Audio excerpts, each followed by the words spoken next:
What if Michael Corleone made a different choice in The Godfather? What if he never pulled the trigger, never took revenge, never became the Don? He stayed clean. But the war came anyway. And what happened to the Corleone family after will change everything you thought you knew. Let's start at the beginning. No one thought Michael would ever return to the family. Not really. Sure, he was there at the wedding. Sharp suit, soft smile, arm around the Protestant school teacher. But even then, he was apart. He stood in the photographs like a visiting diplomat, not the son of a mafia king. His war medals glittered like rejection letters to everything his father had built. When Don Vito Corleone was gunned down in front of a fruit stand on a gray, windswept November morning, a bag of oranges spilling out onto the sidewalk, their bright skins soaking up the blood, the family expected fire in return. Sonny slammed phones. Tom Hagen made quiet, urgent calls. Fredo, trembling, dropped his gun. The house buzzed like a hive tipped on its side. But Michael didn't roar. He didn't reach for vengeance or go underground. Instead, he arrived at the hospital quietly, walked past the guards, and sat by his father's bedside like a soldier back from a war no one asked about. His Navy Cross rested in his coat pocket. Cold, metallic, irrelevant. They thought he was waiting. That he would rise when it mattered. He wasn't. When Clemenza offered him the pistol, laid it down like scripture in a box of towels, Michael simply closed the lid. "No," he said, "not like this." He refused the plan, refused the trap, refused the family. He told Kay he was done with the darkness, that he could love her without the stain. "They're my blood," he said, "but I don't want their world." She looked at him like a dream she never thought she'd have permission to believe, and for a moment, a short, flickering moment, it looked like it could work. Vito survived. Not strong, not loud, but breathing. And Michael took it as a sign. Maybe the worst was over. Maybe mercy mattered. Maybe walking away wasn't weakness, but the one kind of strength his family had never understood. He drove Vito home from the hospital when the old man was well enough, helped him into a chair on the porch. The old man looked at him with sunken eyes, proud, perhaps, but wary. Vito had lived his whole life preparing sons for war, and now his youngest was preaching peace. "It's not weakness," Michael said. "It's control." But control in a world like theirs was an illusion. Back at the compound, Sonny was pacing like a caged lion. Tom tried to keep order, but the calls kept coming in. Police raids, hit attempts, mocking messages from Tatalia's men. Sonny wanted fire.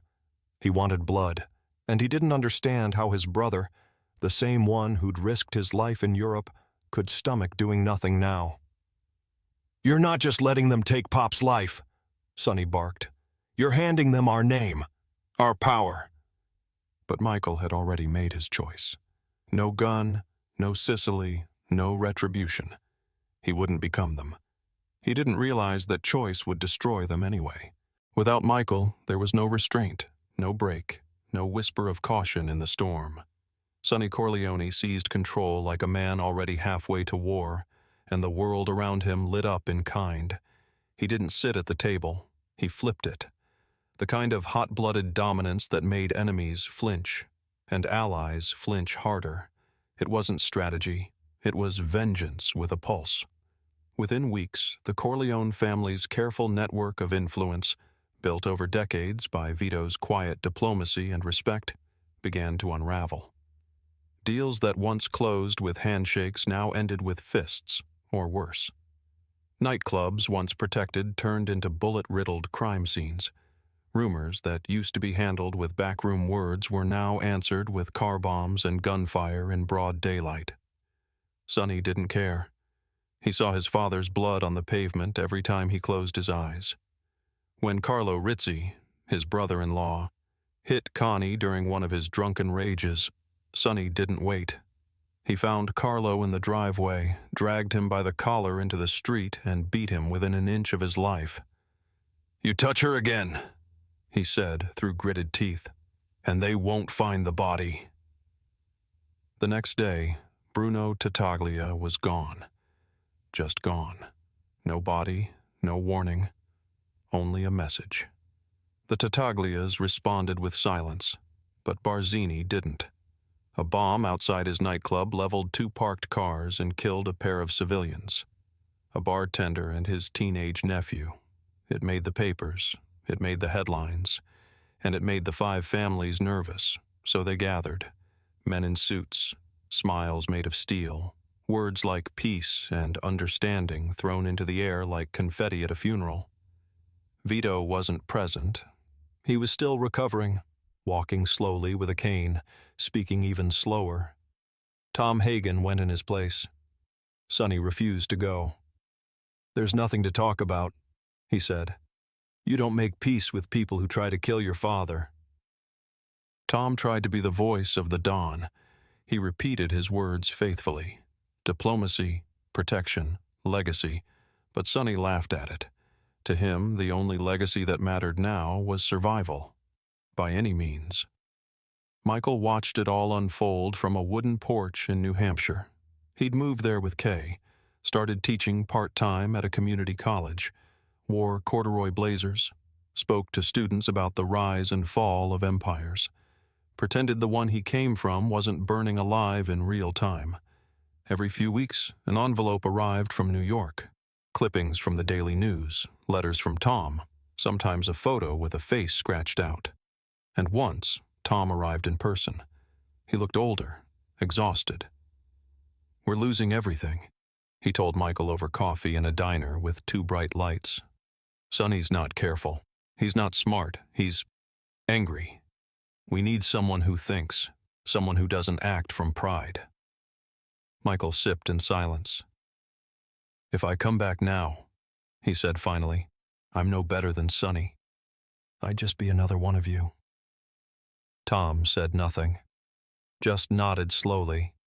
When he left, he gripped Michael's shoulder like a man clutching a lifeline, then walked away like he'd already buried him. It ended under an overpass on the Long Beach Causeway. Sonny's body, riddled with bullets, lay mangled in his car. His fists were still clenched, as if he'd tried to fight the bullets themselves. Carmela collapsed at the sight. Connie wailed. Vito. Vito aged 10 years that day. He left his bed half paralyzed and told Tom, "No more war." A summit was called. The heads of the 5 families sat at one table, and Vito, drained and broken, made peace. He renounced vengeance, promised cooperation, swore his remaining sons would never harm another family again. But Barzini smiled too easily. Tattaglia's silence was smug. The peace was a lie. Vito knew it. He looked at Michael, the only son still standing tall, and saw the ghost of what could have been. "You could have ended this," Vito said one day quietly in the garden. "You could have scared them into truth." Michael just shook his head. "At what cost, Pop?" But the cost came anyway. A sniper took Fredo outside a bar in Miami. Tom Hagen vanished during a legal trip to Chicago. Connie miscarried from stress. And Vito, old and tired, died tending tomatoes with no one left to trust but a son who still refused to kill. They called him Matthew Collins now. He lived in Oregon, alone in a rented cabin, going by a name that meant nothing. Kay had left years ago, not because Michael was cruel, but because he was empty. Every choice he made to stay clean took another piece of him. He had buried too many. He taught philosophy at a community college. Sometimes he'd stand in front of his class, speaking about moral compromise, and his voice would catch. No one knew why. On Sunday evenings, he walked to a diner and ordered coffee he never finished. The radio sometimes played old news, Barzini's assassination, a warehouse fire linked to old mafia ties, a Senate hearing naming the Corleone family a myth. Michael would smile at that. A myth. That's all that was left. He had survived. Not as a boss, not as a brother, not even as a son, just as a man who walked away and lost everyone anyway. One day, a former student recognized him. The kid had mafia fascination in his eyes. "Are you Michael Corleone?" Michael looked at him. For a long moment, he didn't answer. "No," he finally said. "I'm nobody." And in that moment, he realized it was true.